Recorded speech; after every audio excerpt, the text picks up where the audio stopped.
Hey everyone, I'm Phil Albertelli, and this is the Week in Doubt, a podcast for atheists, agnostics, and whoever. And this is episode 222. Is that a numeric palindrome? I think so.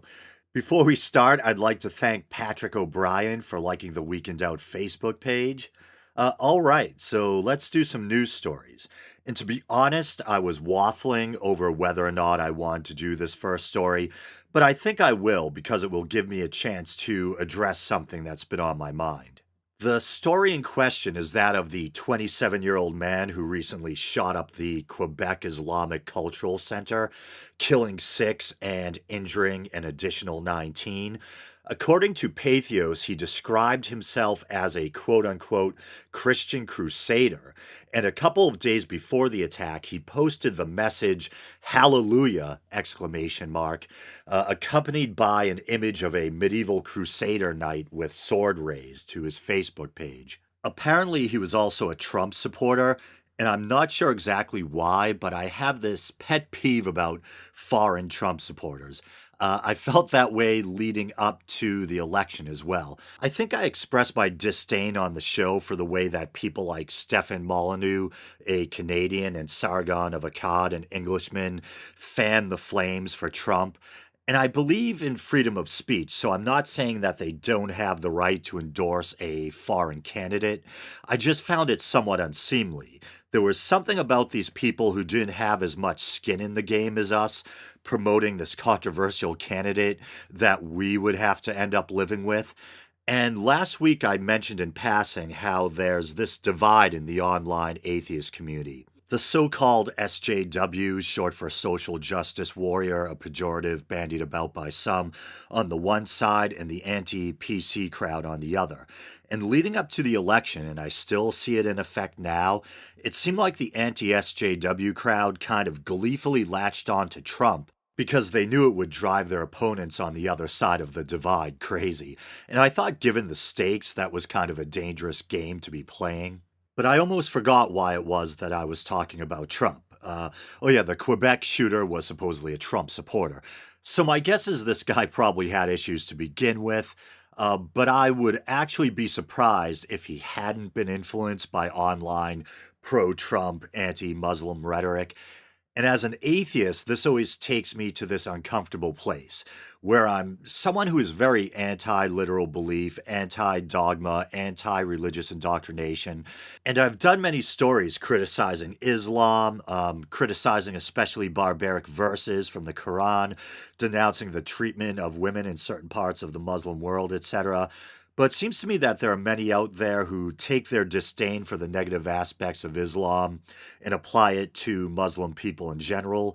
And a lot of hate gets whipped up, and people start viewing Muslims in general as the other. And so, as an atheist, this puts me in this bizarre and awkward position of being someone who's, if not against religion entirely, is at least against religious indoctrination, etc., feeling almost like if not actually defending religion, I have to at least defend people's right to practice a religion or belong to a religious group without being persecuted or demonized, which I'd rather not have to do. I'd rather focus on shining a light on the man made nature of religion, religious hypocrisy, etc., etc. And maybe in part that's why I've been kind of steering clear of Islam recently. A while back, it seemed like there was a new terror attack, if not every week, then every other week, and I was covering many of them. But after a while, I got sick of talking about beheadings and bombings. In a way, I almost felt like I was beating a dead horse. How many times can I say killing other human beings in the name of religion is backwards and grotesque? And sometimes I'll feel weird because one of these attacks will take place and I'll be tempted to post a link about it to the Week in Doubt Facebook page, but then I'll decide against it because I don't know what's to gain. Everyone's already painfully aware of the global scourge that is radical Islam, and all I'll probably accomplish by posting about yet another terror attack is that will probably depress my Facebook followers. But don't get me wrong, if a story regarding radical Islam strikes me as particularly poignant, I'll still discuss it on the show. For instance, the Charlie Hebdo massacre really got to me. As someone who is an artist of sorts and who values freedom of expression, I was deeply offended by not just the brutal attack itself, but also by the apologists who wagged their fingers at the dead artist for daring to lampoon Islam. And hopefully, I don't sound like I'm contradicting myself. I was just talking about how I don't think people should be persecuted or demonized just for being Muslim. And then I went on to express my sympathy for the Charlie Hebdo artists who repeatedly satirized Islam. And I actually strongly stand by both sentiments, and I don't think they're necessarily mutually exclusive. On the one hand, I believe very strongly in freedom of speech and freedom of expression, and I think that we should be free to shine a light on the man made nature of religion, point out the absurdity and hypocrisy of religion, and yes, even satirize religion. And yet, at the same time, I think we should also recognize the dignity and humanity of others, even if they happen to belong to or practice a religion that we view unfavorably. And I guess this brings us to a related topic that I've been dodging: Trump's immigration or travel ban.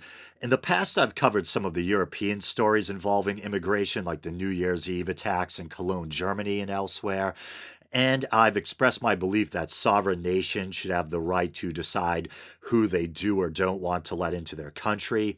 And that if you're having trouble successfully assimilating large amounts of immigrants to the point where you're seeing a rise in crime and your citizens feel unsafe, uh, you may want to rethink how many people you want to let in and at what rate.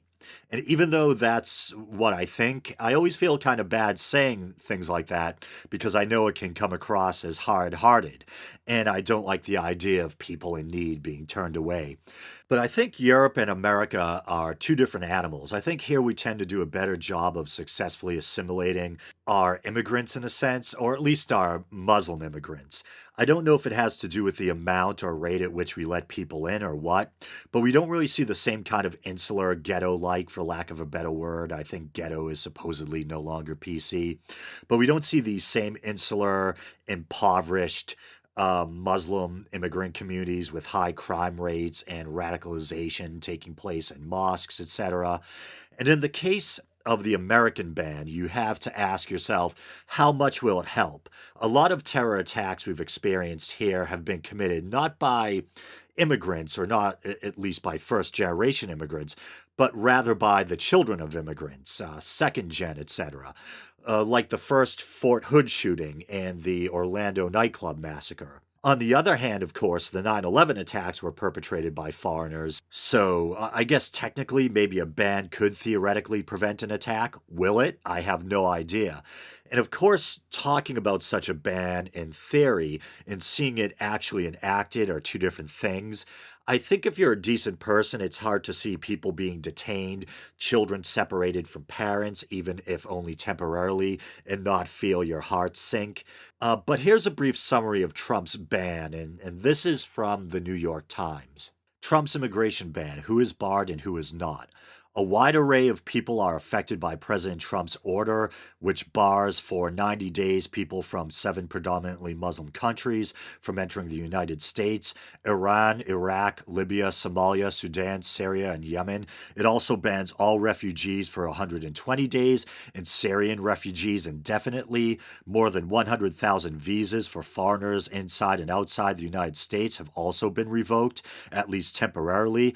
A government lawyer said in federal court on Friday, after a review of the screening process, the order says officials may give recommendations for indefinite bans. Other countries may be added to the list as well. So there it is. I have to say, it still sounds very weird saying President Trump.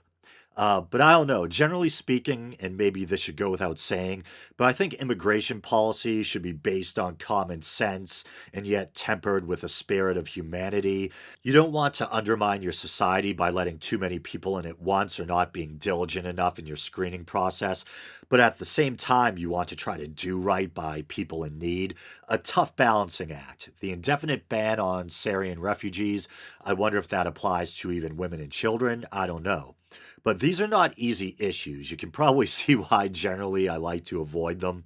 It's a lot easier debunking faith claims or pointing out religious contradictions than it is trying to navigate these complicated political topics. Maybe I'll now switch over to something a little more lighthearted.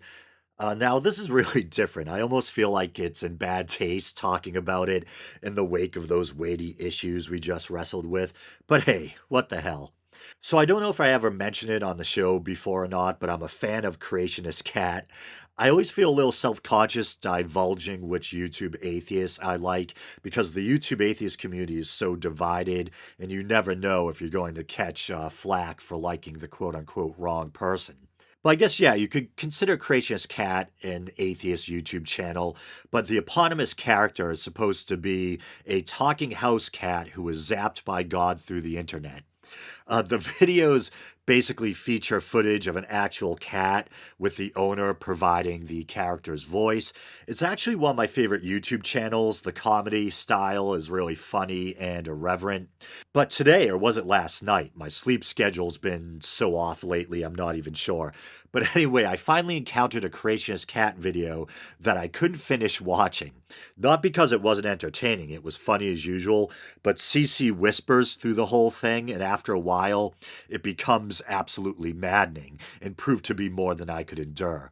Why was CC whispering? Well, that's the strange part. He was making fun of this phenomenon that I had never heard of before called ASMR or ASMR. Um, Sounds like someone trying to say asthma. Anyway, it's short for Autonomous Sensory Meridian Response. The term was supposedly coined by a cybersecurity expert back in 2010, although it has nothing to do with cybersecurity as far as I know. I think it was just a passion of the individual, and she had devoted a Facebook page to it. And it's funny, it refers to something I've experienced myself, but I didn't know there was a name for it. I just thought it was my own weird idiosyncratic response. But it refers to that feeling you get when someone speaks with a certain soft tone and it gives you kind of a pleasant feeling accompanied by hair standing on end and a kind of staticky sensation.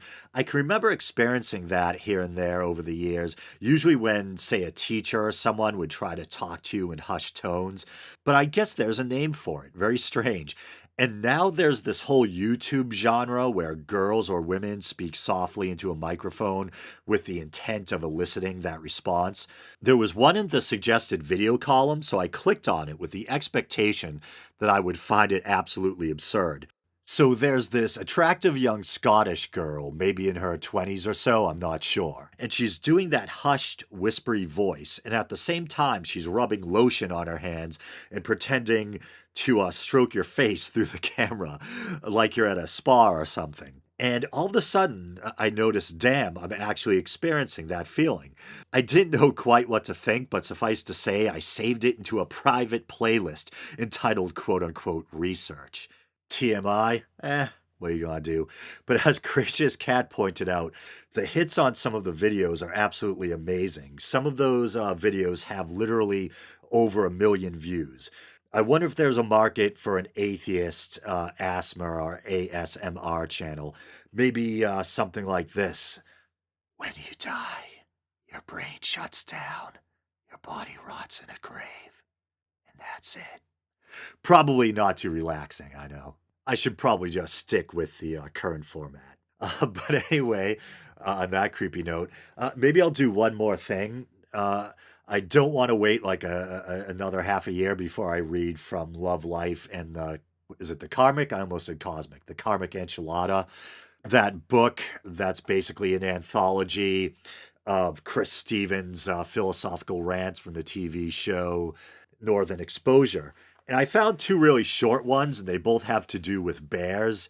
Not like big hairy gay guys, but like ursine or ursine creatures, actual bears. And here's the first one, and it's entitled Death.